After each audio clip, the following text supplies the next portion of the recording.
Hello दोस्तों, स्वागत है आप सभी का रेवन स्टडी यूट्यूब चैनल में। दोस्तों मैं वाई सिंह एक बार फिर से आप सबके साथ हूं जी के मॉक टेस्ट का भाग 22वां लेकर। तो दोस्तों देखते हैं आज के यानी कि भाग 22वें के सवाल। पहला सवाल है दोस्तों, हाल ही में चर्चा में रहा जम्मू और कश्मीर राज्य पुनर्गठन विधेयक का संबंध निम्न में से किस अनुच्छेद से है। सवाल में पूछा गया है आप लोगों से दोस्तों कि जो जम्मू कश्मीर राज्य पुनर्गठन विधेयक था उसका संबंध किससे है, या बिल्कुल आसान भाषा में बोलूं तो पूछा गया है कि जम्मू कश्मीर का जो विधेयक पास हुआ था या जो राज्य का पुनर्गठन हुआ है तो उसका संबंध किस अनुच्छेद से है। तो दोस्तों एक तो सीधा सीधा काफ़ी फेमस है अनुच्छेद 370 या आर्टिकल 370।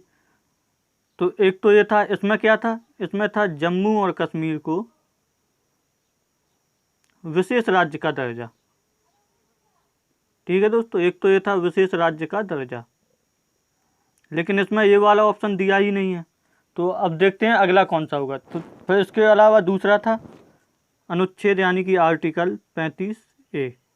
अच्छा, इसमें और इसमें फ़र्क क्या है दोस्तों, ये समझने वाली बात है। तो इसमें हम देखते हैं इसमें फ़र्क क्या है। एक तो था 370 जिसमें सिर्फ इतना लिखा था कि जम्मू और कश्मीर को विशेष राज्य का दर्जा प्राप्त होगा।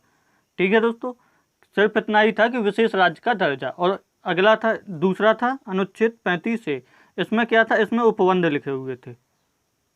उपबंध मतलब क्या क्या छूट दी जाएगी या किस तरह से विशेष राज्य का दर्जा दिया जाएगा, ये सब चीज़ें किस में थी, अनुच्छेद 35A में। जैसे जम्मू कश्मीर का अलग झंडा होगा, अलग से संविधान होगा, तो ये सारी चीज़ें किस में थी, अनुच्छेद 35A में। तो हमारा ऑप्शन नंबर सी सही हो जाएगा दोस्तों। देखते हैं अगला सवाल। अगला क्वेश्चन है, विश्व का सबसे ऊंचा जलप्रपात कहाँ पर स्थित है। तो दोस्तों विश्व का सबसे ऊंचा जलप्रपात कौन सा है, एंजिल जलप्रपात है, और जिसकी ऊंचाई है 980 मीटर के आसपास। ठीक है दोस्तों, और एक केरेप नदी पे है, केरेप या इसी को अथवा इसी नदी को क्या बोलते हैं, रियो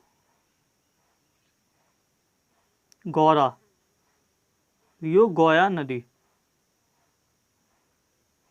ठीक है दोस्तों, तो क्या बोलते हैं, एंजल जलप्रपात कहाँ पे, केरेप या रियो गोया नदी। और ये किस देश में है दोस्तों, तो ये है वेनेजुएला में। ये कहाँ पे पड़ता है वेनेजुएला, दक्षिण अमेरिकी देश है। दक्षिण अमेरिका में कौन सा देश है, वेनेजुएला। तो ऑप्शन नंबर बी हमारा सही हो जाएगा। देखते हैं अगला क्वेश्चन। अगला क्वेश्चन है, हाँ ये है एंजल वाटरफॉल या हिंदी में बोलते हैं जलप्रपात, यही है। इसकी ऊंचाई कितनी है, 979 मीटर। ठीक है दोस्तों, देखते हैं आगे। आगे सवाल है, घाघरा का युद्ध किन किन के मध्य लड़ा गया था। तो घाघरा का युद्ध किस किस के बीच में लड़ा गया था दोस्तों। तो ये घाघरा, पहले तो घाघरा समझ लेते हैं क्या है। ये घग्गर नदी पे है। घग्गर नदी यानी कि कहाँ पे, कहाँ की बात हो रही है, बिहार में लड़ा गया था ये युद्ध। तो और कब लड़ा गया था, अगर ऐसा भी पूछा जाए तो ये लड़ा गया था 1529 में। ठीक है, तो ये किसके बीच लड़ा गया था, ये था बाबर व अफगान। तो यहाँ पे अफगान नहीं दिया हुआ है, तो बाबर व महमूद लोदी कौन था, अफगान ही था एक। तो घाघरा का युद्ध बाबर और महमूद लोदी के मध्य लड़ा गया था 1529 में। अच्छा एक चीज़ और है, ये बाबर का आखिरी युद्ध होता है 1529 में, बाबर का आखिरी युद्ध होता है। इसके बाद वह कोई भी युद्ध नहीं लड़ता है और 1530 में उसकी मृत्यु हो जाती है। ठीक है दोस्तों, तो इतना याद रखना, ऑप्शन नंबर बी हमारा सही आंसर होगा। देखते हैं अगला क्वेश्चन। अगला क्वेश्चन है, कीमत प्रक्रिया निम्नलिखित में से किसकी एक विशेषता है। तो कीमत प्रक्रिया कहाँ पे होगी, कीमत कहाँ पे लगेगी। तो देखते हैं ऑप्शन, पूंजीवादी, बिल्कुल यही आंसर हो जाएगा हमारा। पूंजीवादी यानी निजी, जो भी प्राइवेट होता है उसमें कीमत प्रक्रिया चलती है। ठीक है दोस्तों, ऑप्शन नंबर ए हमारा सही हो जाएगा। बाकी वस्तु विनिमय इसमें हो ही नहीं सकता है, चीज़ के बदले चीज़ मिलती है, मिश्रित में भी नहीं होगा और समाजवादी में भी नहीं होता। तो देखते हैं अगला क्वेश्चन। अगला क्वेश्चन है, प्रसिद्ध संगीतकार तानसेन किसके दरबार में रहते थे। तो हर कोई जानता है तानसेन नवरत्नों में शामिल थे, नवरत्न और नवरत्न किसके दरबार में थे? अकबर। ठीक है दोस्तों, तो ये हो गया हमारा आंसर, ऑप्शन नंबर बी हमारा सही आंसर होगा। और हाँ, अकबर और तानसेन से रिलेटेड एक दो क्वेश्चन और हैं जो छोटे से फैक्ट हैं, देख लेते हैं उनको जल्दी से। तो कभी कहीं कहीं तानसेन का रियल नाम यानी कि असली नाम पूछा जाता है, तो उनका नाम क्या था? रामतनु पांडे। रामतनु पांडे। और इसके अलावा इनके गुरु का नाम भी पूछा जाता है, गुरु का नाम क्या था? बाबा हरिदास। बाबा हरिदास। और इनको मियाँ की उपाधि भी मिली हुई थी। तो देखते हैं, यानी कि ऑप्शन नंबर बी हमारा सही हो जाएगा। अब देखते हैं अगला सवाल। अगला क्वेश्चन है, निम्नलिखित में से किस संयुक्त राष्ट्र सम्मेलन को पृथ्वी शिखर का नाम दिया गया था? तो कब दिया गया था या ये कब हुआ था पृथ्वी शिखर सम्मेलन? तो 1992 में हुआ था। किसके लिए हुआ था? पर्यावरण एवं विकास पर 1992 में संयुक्त राष्ट्र सम्मेलन। तो इसको किस तरह से याद रखा जाता है दोस्तों? अच्छा, ये हुआ कहाँ था? ब्राज़ील में। ब्राज़ील में कहाँ? Rio de Janeiro. Rio de Janeiro ये कहाँ पे पड़ता है? ब्राज़ील में। ब्राज़ील भी दक्षिण अमेरिकी देश है एक, ब्राज़ील में। इसी को एजेंडा 21 भी कहा के नाम से जानते हैं, एजेंडा 21। ठीक है दोस्तों, तो ऑप्शन नंबर बी हमारा सही हो जाएगा। अच्छा हाँ, एक चीज़ और ये यूएन यानी कि संयुक्त राष्ट्र द्वारा पर्यावरण पर पहली बैठक थी, इसलिए ज़्यादा मायने रखती है। तो ऑप्शन नंबर बी हमारा सही हो जाएगा। देखते हैं अगला क्वेश्चन। अगला क्वेश्चन है, राष्ट्रीय पर्यावरण अभियांत्रिकी संस्थान यानी कि नीरी कहाँ पर स्थित है? तो कहाँ पे है? नागपुर में। इसका उद्देश्य क्या है या ये संस्था क्या काम करती है? तो ये संस्था पर्यावरण में अभियांत्रिकी यानी कि इंजीनियरिंग को प्रमोट करती है, कि जैसे इंजीनियरिंग का क्या यूज हो सकता है। ठीक है दोस्तों, तो ऑप्शन नंबर ए हमारा सही आंसर होगा। देखते हैं अगला सवाल। अगला सवाल है, मयूराक्षी परियोजना से भारत के कौन कौन से 2 राज्य लाभान्वित हो रहे हैं? तो मयूराक्षी नदी कहाँ पे है? मयूराक्षी नदी निकलती है दोस्तों छोटा नागपुर पठार से। कहाँ से निकलती है? छोटा नागपुर पठार। और ये छोटा नागपुर पठार कहाँ पे है? छोटा नागपुर पठार पड़ता है झारखंड में। तो एक तो ये आ गया झारखंड। आप लोग खुद अंदाज लगाइए, जो नदी झारखंड से निकलती है तो कहाँ की तरफ जाएगी?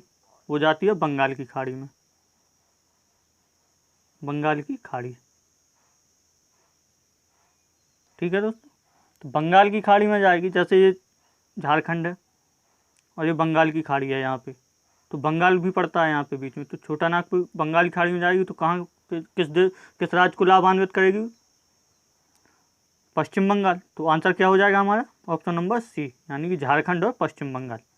ठीक है दोस्तों, देखते हैं अगला क्वेश्चन। आर्यों ने भारत में किस दर्जे से होकर प्रवेश किया था? तो दोस्तों आर्यों ने भारत में खैबर दर्जे से प्रवेश किया था। ये खैबर दर्जा अब कहाँ पे? ये आधुनिक पाकिस्तान में है। पाकिस्तान में। ठीक है, अब पाकिस्तान में, तब तो पाकिस्तान था ही नहीं। और ये किसको? अब पाकिस्तान और अफगानिस्तान को आपस में जोड़ता है। ठीक है दोस्तों, तो इसका आंसर हो जाएगा खैबर दर्जा यानी कि ऑप्शन नंबर बी हमारा सही आंसर होगा। देखते हैं अगला क्वेश्चन। अगला क्वेश्चन है, भारतीय संविधान की प्रस्तावना में लिखित हम भारत के लोग से क्या तात्पर्य है? तो पूछा गया है कि प्रस्तावना में जो शुरुआत में लिखा हुआ है हम भारत के लोग, आप लोगों ने भी 2-3 वीडियोज में देखा है, पिक्चर भी मैंने दिखाई है कि हम भारत के लोग, यहीं से प्रस्तावना स्टार्ट होती है। तो उसमें पूछा गया कि इस शब्द का या इस लाइन का अर्थ क्या है? ऑप्शन है, भारतीय गणराज्य की प्रभुसत्ता जनता में निहित है। संविधान का निर्माण भारत की जनता के द्वारा हुआ है। संविधान निर्माता भारत की जनता का प्रतिनिधित्व करते हैं। भारत का संविधान भारत की जनता का प्रतिनिधित्व करता है। तो दोस्तों इसका आंसर होगा कि संविधान का निर्माण भारत की जनता के द्वारा हुआ है। लास्ट में एक लाइन और आती है, सबसे अंत में कौन सी आती है? संविधान को अंगीकृत, आत्मर्पित, इस तरह की लाइन आती है ना। तो उसका अर्थ क्या होता है कि हम भारत के लोग, यानी कि संविधान का निर्माण भारत की जनता के द्वारा हुआ है। यानी कि ऑप्शन नंबर बी हमारा सही आंसर होगा। देखते हैं अगला क्वेश्चन। अगला क्वेश्चन है संविधान के किस संशोधन द्वारा संपत्ति के अधिकार को मौलिक अधिकार की श्रेणी से बाहर कर दिया गया था? तो संपत्ति का अधिकार पहले क्या था? मौलिक अधिकार। इसको कब हटाया गया? 1978 में।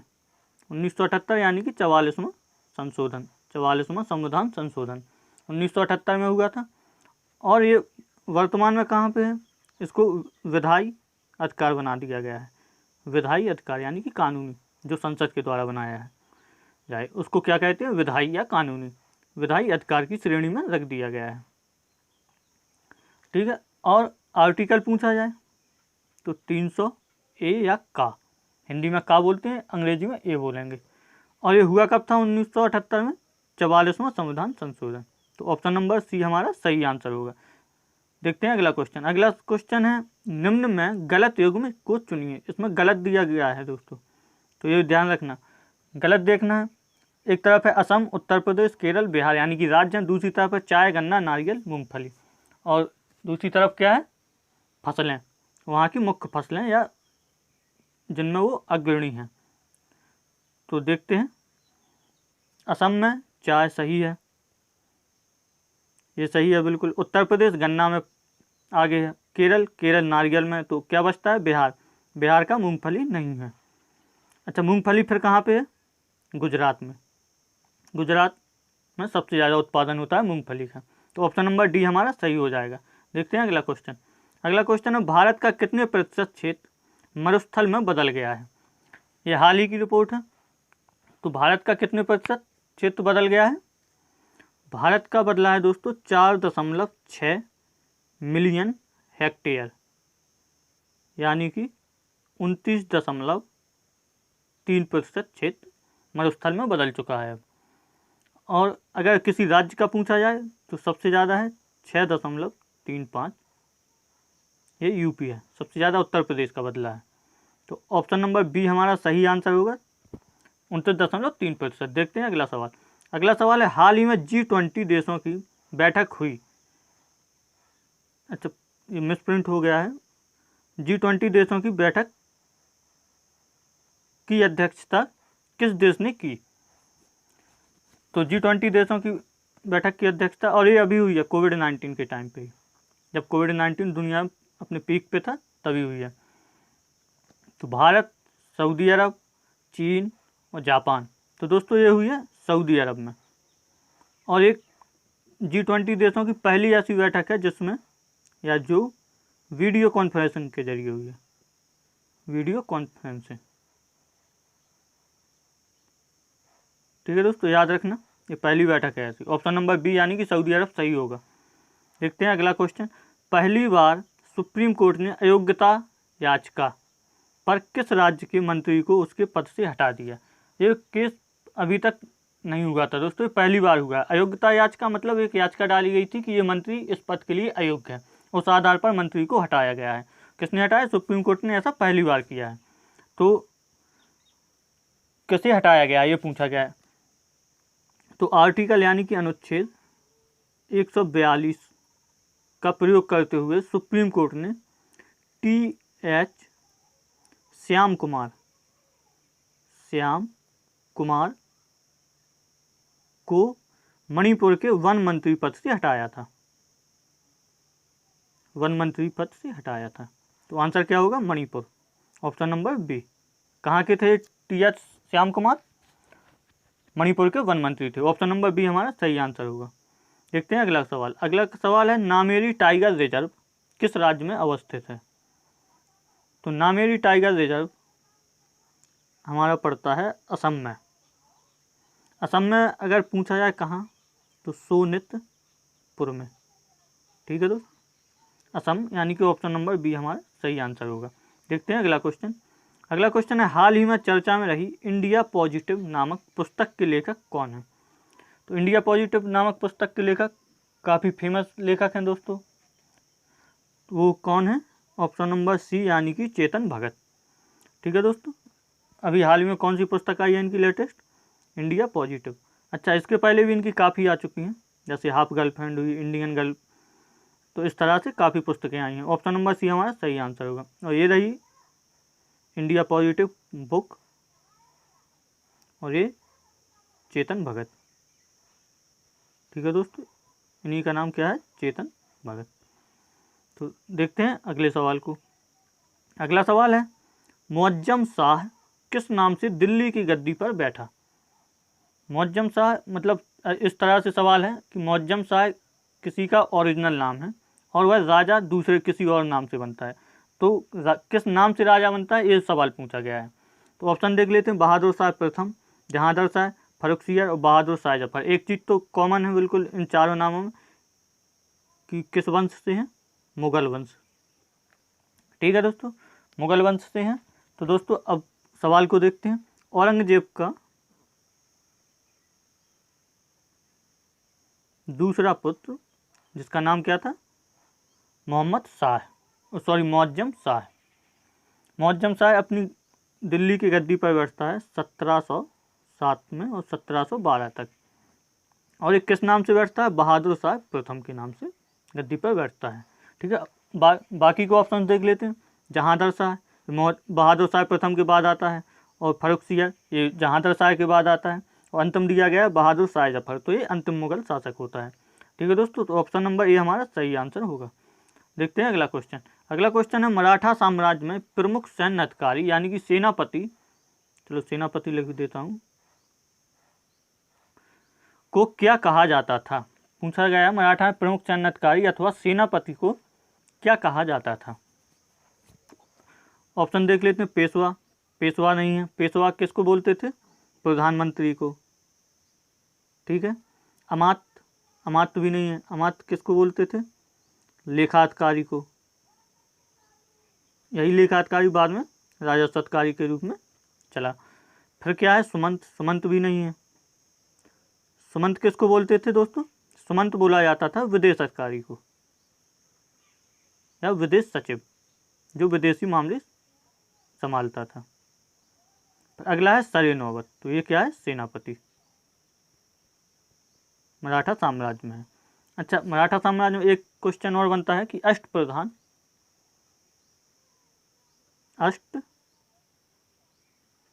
प्रधान मंत्रिमंडल किसका था, या तो ये किसका संबंध है इससे, किसका था, शिवाजी, शिवाजी के मंत्रिमंडल को क्या कहा जाता था, अष्टप्रधान। तो इसका आंसर होगा सरे नौबत, यानी कि ऑप्शन नंबर डी, सरे नौबत को प्रमुख सैन्य अधिकारी होता था मराठा साम्राज्य में। ठीक है दोस्तों, बढ़ते हैं अगले सवाल की तरफ। अगला सवाल है, सिंधु घाटी सभ्यता निम्नलिखित में से कैसी सभ्यता थी। सिंधु घाटी सभ्यता कैसी सभ्यता थी, ये पूछा गया है। ऑप्शन नंबर एक, कांस्य युगीन सभ्यता, पाषाण युगीन सभ्यता, ताम्रपाषाण युगीन सभ्यता, वैदिक कालीन सभ्यता। तो दोस्तों यहाँ पे कांस्य के या कांस्य प्रतिमाएँ भी मिली हैं, नर्तकी भी मिली है, काफ़ी अच्छी मूर्तियाँ और काफ़ी चीज़ें कांस्य से मिली हैं जो कांस्य की बनी हुई है, और अच्छी कोटि का या उच्च कोटि की कांस्य कलाकारी यहाँ पे मिली है। तो इसका आंसर क्या हो जाएगा, कांस्य युगीन सभ्यता, यानी कि ऑप्शन नंबर ए हमारा सही आंसर होगा। तो आज के सवाल यहीं पे समाप्त होते हैं दोस्तों। अब देखते हैं कल का सवाल जो आप लोगों को होमवर्क के लिए दिया गया था। कल आपसे पूछा गया था, हेल्थ इंडेक्स इंडिया में भारत का अंतिम राज्य कौन सा है। तो पहला कौन सा था, केरल, यानी कि स्वास्थ्य सूचकांक में भारत का अंतिम राज्य। तो अंतिम राज्य था बिहार, जबकि केरल को पहला स्थान प्राप्त हुआ था, और ये रिपोर्ट किसने दी थी, नीति आयोग ने। ठीक है दोस्तों, तो ये कल का जवाब हुआ। देखते हैं आज का सवाल क्या है, ये होमवर्क है आज के लिए आप लोगों को। भारतीय राष्ट्रीय कांग्रेस ने किस वर्ष अपना लक्ष्य समाजवाद घोषित किया था। इसको काफ़ी डिटेल में कवर किया है दोस्तों मैंने इस क्वेश्चन को, तो आप लोग कमेंट में इसका आंसर देंगे, कमेंट बॉक्स में कमेंट करके इसका आंसर देंगे दोस्तों कि भारतीय राष्ट्रीय कांग्रेस ने किस वर्ष अपना लक्ष्य समाजवाद घोषित किया था। ठीक है दोस्तों, तो आज का वीडियो यहीं पे समाप्त होता है। बाकी दोस्तों अगर वीडियो पसंद आ रहे हैं तो चैनल को सब्सक्राइब कीजिए, वीडियो को लाइक कीजिए, शेयर कीजिए। कल फिर मिलते हैं इसी समय 9 PM, यानी कि रात के 9 बजे। ठीक है दोस्तों, तब तक के लिए धन्यवाद।